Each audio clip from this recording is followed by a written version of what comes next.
नमस्कार, news 18 update में आपका स्वागत। मैं राहुल ओझा के साथ। दिल्ली से बड़ी खबर है, जहां लैंड फॉर जॉब मामले में लालू प्रसाद को कोर्ट की तरफ से समन भेजा गया है। तेजस्वी यादव को भी कोर्ट का समन है। राबड़ी देवी समेत 17 को समन जारी किया गया है। राउज एवेन्यू कोर्ट ने समन जारी किया है। सीबीआई की चार्जशीट पर यह समन जारी किया गया है।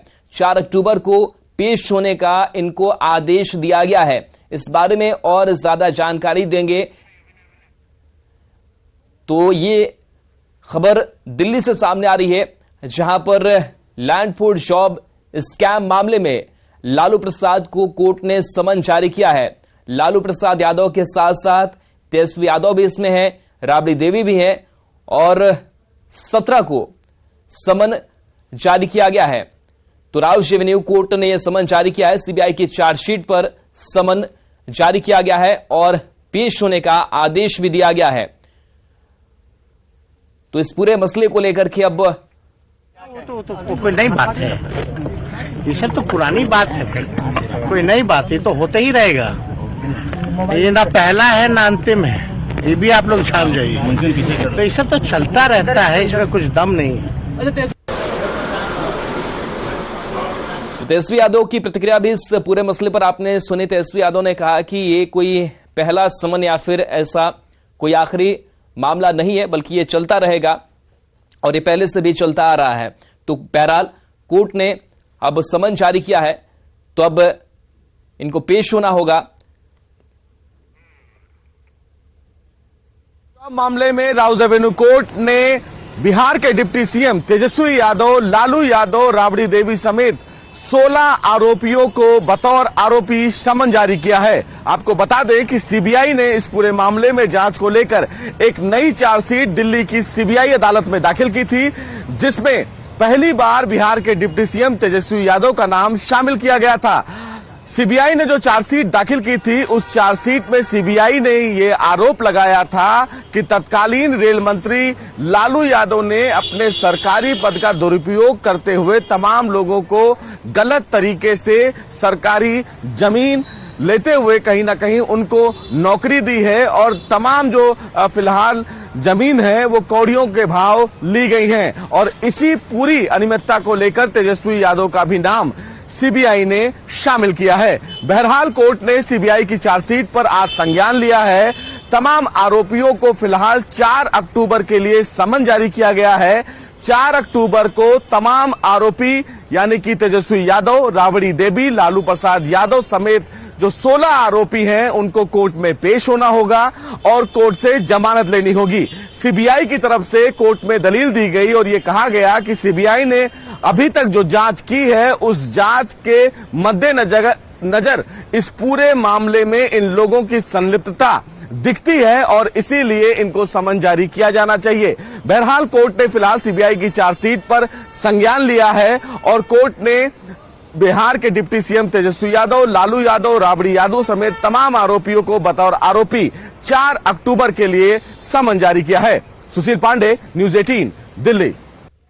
और इस पूरी खबर पर सुशील पांडे हमारे सहयोगी जुड़े हैं। सुशील, अब कितना लग रहा है कि जो मुश्किलें हैं वो लालू परिवार की बढ़ रही, क्योंकि सीबीआई के चार्जशीट पर अब समन जारी किया गया कि आपको पेश होना पड़ेगा। क्या कुछ हुआ कोर्ट में? जी देखिए, साफ तौर से लालू परिवार की मुश्किलें निश्चित रूप से बढ़ती हुई नजर आ रही हैं, क्योंकि इस पूरे मामले में आज जो राउज एवेन्यू कोर्ट की सीबीआई जज हैं गीतांजलि गोयल, उनकी तरफ से सीबीआई के द्वारा जो चार्जशीट दाखिल की गई थी उस चार्जशीट पर उन्होंने संज्ञान लिया है। बतौर आरोपी बिहार के डिप्टी सीएम तेजस्वी यादव, तत्कालीन रेल मंत्री लालू प्रसाद यादव और राबड़ी देवी समेत तमाम आरोपियों को समन जारी किया गया है। 4 अक्टूबर को इन तमाम लोगों को अब राउज एवेन्यू कोर्ट में पेश होना होगा और इसके बाद जमानत लेना होगा।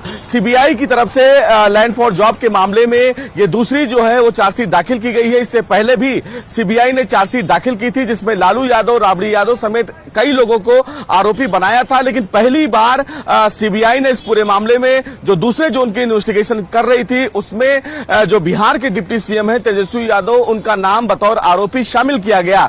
सीबीआई की तरफ से जो कोर्ट में दलील दी गई, उन दलीलों के आधार पर सीबीआई ने माना कि किस तरह तत्कालीन रेल मंत्री लालू प्रसाद यादव ने अपने सरकारी पद का दुरुपयोग करते हुए कौड़ियों के भाव जमीन ली और लोगों को नौकरियां दी। और इसी आधार पर इन्वेस्टिगेशन जो है वो लगातार चल रहा है। सीबीआई की तरफ से दलीलों में साफ तौर से कहा गया कि तेजस्वी यादव को भी फायदा पहुंचाया गया था और इसी आधार पर फिलहाल कोर्ट ने सीबीआई की चार्जशीट पर संज्ञान लिया है।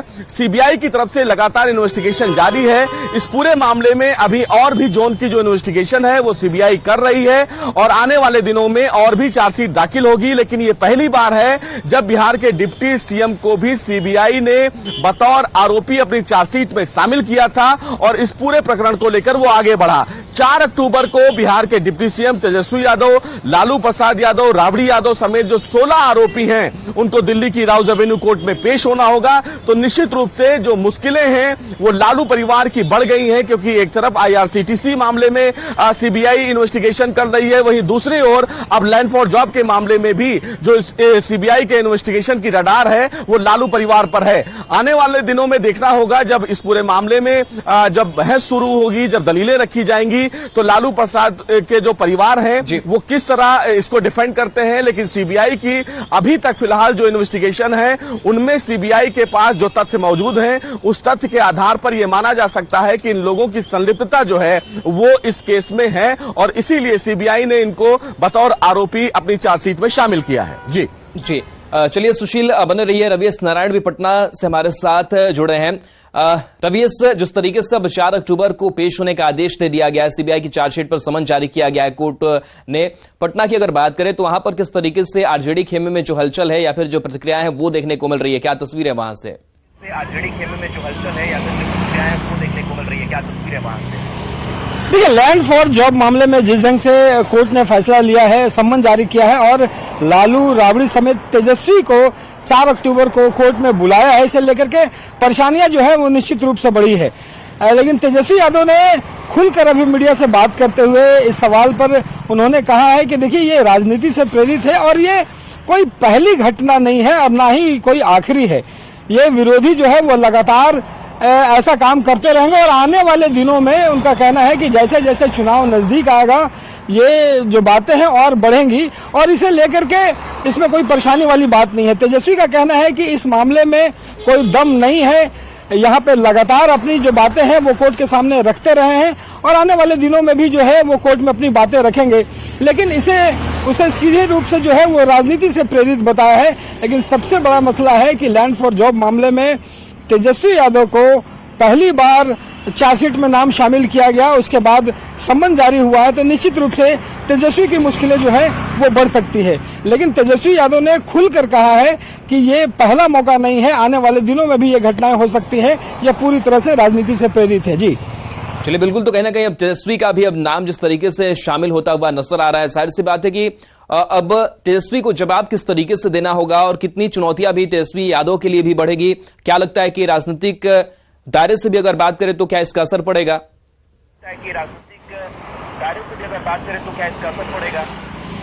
देखिए, निश्चित रूप से देखिए चुनाव जैसे जैसे आगे बढ़ रहा है, तेजस्वी यादव जो है वो लगातार चुनाव में व्यस्त रह रहे हैं, अपने राजनीतिक जो फैसले हैं वो ले रहे हैं। ऐसे में लैंड फॉर जॉब मामले में जिस ढंग से कोर्ट फैसले ने लिया है और आगे जो है वो मुश्किलें और बढ़ सकती हैं। अब देखना होगा कि 4 अक्टूबर को जब तेजस्वी यादव वहां पे जाते हैं उसके बाद अपनी बातें किस तरह से रखते हैं। यहाँ पे मानना है कि इस फैसले के बाद तेजस्वी यादव अपने जो तमाम जो रणनीतिकार हैं और जो वकील हैं उनसे बातें करेंगे, उनसे राय मशवरा लेंगे, उसके बाद आगे आने वाले दिनों में अपनी बातें रखेंगे। लेकिन देखना होगा कि कोर्ट में आगे मुश्किलें और कितनी बढ़ती है और तेजस्वी यादव अपनी किस ढंग से अपनी बातों को सामने रखते हैं। जी बिल्कुल। तो फिलहाल तो तेजस्वी यादव कह रहे हैं कि ये कोई पहला और यह अंतिम मामला भी नहीं है। सुशील पांडे भी हमारे साथ जुड़े हुए हैं। सुशील, अगर हम बात करें कोर्ट ने जिस तरीके से समन जारी किया है, किस तरीके के सवाल हो सकते हैं या फिर जो जवाब है वो कैसे तैयार अब जो लालू परिवार है वो करेगा और अपना जो पक्ष है वो कोर्ट में रखेगा? जी देखिए, सबसे महत्वपूर्ण बात पहले समझने की ये है कि जो फिलहाल सीबीआई ने इन्वेस्टिगेशन शुरू किया है वो मामला करप्शन से जुड़ा हुआ है। यानी कि सीधे तौर पर यह माना जा सकता है कि सरकारी पद पर बैठे हुए लालू प्रसाद यादव ने कौड़ियों के भाव फिलहाल जमीन ली और उसके बाद तमाम लोगों को जो प्राइवेट लोग हैं उनको फायदा पहुंचाया। असित नाथ तिवारी भी हमारे साथ जुड़े हैं। असित नाथ जी, जिस तरीके से अब इस लैंड पूल जॉब स्कैम मामले में अब समन जारी कर दिया गया है सीबीआई की चार्जशीट पर कि 4 अक्टूबर को आप पेश होइए। अब तेजस्वी यादव भी इसमें अब शामिल हो चुके हैं। क्या लग रहा है कि इस कार्रवाई को या फिर इस पूरे हालात को आप किस तरीके से देख रहे हैं? ठीक है, तो ये कानूनी मसला है देखिए, और इसमें अब कोर्ट में जवाब देना है। इनके वकील अपना जवाब देंगे, इनको जब जाना होगा तेजस्वी जी अपना कोर्ट में उपस्थित होंगे, जाएंगे। पूरी ये कानूनी प्रक्रिया है जिसका अब उनको सामना करना पड़ेगा। जब आप सार्वजनिक जीवन में आते हैं और आप सीधे राजनीति में होते हैं तो निश्चित तौर पर आप दूसरे के लिए एक चुनौती होते हैं, और दूसरा आपके खिलाफ राजनीतिक षड्यंत्र भी करता है। अगर ये उसका भी हिस्सा है तो एक राजनेता को उसके लिए भी तैयार होना चाहिए। तो मुझे लगता है तेजस्वी जी को दोनों मोर्चों पर तैयार रहना होगा। राजनीतिक प्रतिशोध की जो आग देश में जलाई गई है भाजपा की तरफ से, उस आग के खिलाफ पानी भी बनना होगा, और जो कानूनी मसला है उस कानूनी पक्ष को भी मजबूती से रखना होगा। बाकी अदालत को तय करना है। ये जो राजनीतिक विद्वेष है, इसी बात का जो जिक्र है वो लगातार आरजेडी भी कर रही है कि फंसाने को लेकर के या फिर जो आने वाले समय में चुनाव है इसको लेकर के एक दबिश बनाने की कोशिश की जा रही है, गलत उपयोग किया जा रहा है इन एजेंसियों का। क्या भी ऐसा आप मानते हैं? निश्चित तौर पर आप बताइए, शारदा नारदा चिटफंड घोटाले के आरोपी भाजपा सरकार चला रहे हैं आसाम में, बाजाप्ता मुख्यमंत्री हैं शारदा नारदा चिटफंड घोटाले का आरोपी, और जब तक वो भाजपा में नहीं गए थे तब तक उनके यहाँ ईडी जाती थी, उनसे पूछताछ होती थी।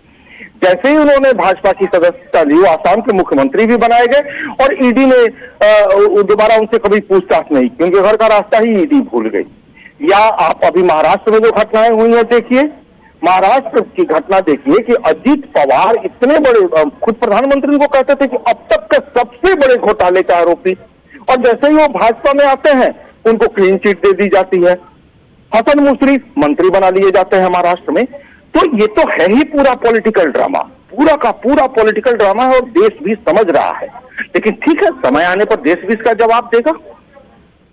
सीबीआई ने जो चार्जशीट डाली और उसके बाद सब समन जारी किया गया है तेजस्वी यादव पर, क्या नहीं लग रहा है कानूनी अब और भी बंदिशें जो है वो बढ़ती जा रही है और इसका असर राजनीतिक तौर पर भी देखने को मिलेगा? लग रहा है कि बंदिशें सरकार की तरफ से भले ही बनाई जा रही हैं, लेकिन ये कानूनी मामला बहुत टिकेगा नहीं, इसलिए कि जिस समय ये स्कैम की चर्चा हो रही है और वो जो कालखंड है, उस समय तेजस्वी नाबालिग थे, वो बालिग नहीं थे। तो अब कोर्ट में ये कितना मामला टिकता है, मैं बहुत कानून का जानकार नहीं हूं, इसलिए इस पर टिप्पणी नहीं करूंगा। लेकिन ये कानूनी से ज्यादा एक राजनीतिक मसला है निश्चित तौर पर, और इसकी लड़ाई राजनीतिक ही लड़ी जाएगी, जनता की अदालत में ही लड़ी जाएगी। सारे मामले सुप्रीम कोर्ट और हाई कोर्ट में ही नहीं फरियाए जाते हैं, जनता के बीच भी फरिया लिए जाते हैं। जी चलिए, शुक्रिया आसिफ जी बातचीत के लिए। तो हमारे संवाददाता सुशील पांडे और रवेश नारायण भी जुड़े हुए हैं, और दिल्ली चलते हैं सुशील पांडे के पास। सुशील, जिस बात का हम जिक्र कर रहे थे कि आखिर किस तरीके का जवाब जो है लालू परिवार को तैयार करके रखना होगा, किन चीजों पर नजर कोर्ट की होगी, क्या लगता है? जी देखिए, सबसे महत्वपूर्ण बात है जिस तरह सीबीआई ने इस पूरे मामले में इन्वेस्टिगेशन की है, और इन्वेस्टिगेशन के आधार पर सीबीआई को ये लगता है कि जो अनियमितताएं हुई हैं, यानी कि जो सरकारी धन का दुरुपयोग हुआ है, उसको लेकर सीबीआई निश्चित रूप से जो अपने दस्तावेज है वो कोर्ट के समक्ष उन्होंने रखा है। और जो चार्जशीट दाखिल की गई है उसमें समझने की ये बात है कि जो चार्जशीट है उस पर कोर्ट संज्ञान तभी लेता है जब कोर्ट को ये लगता है कि वाकई इस मामले में संबंधित आरोपियों के खिलाफ कुछ मामले हैं जिन पर उनको सम्मन करना आवश्यक है।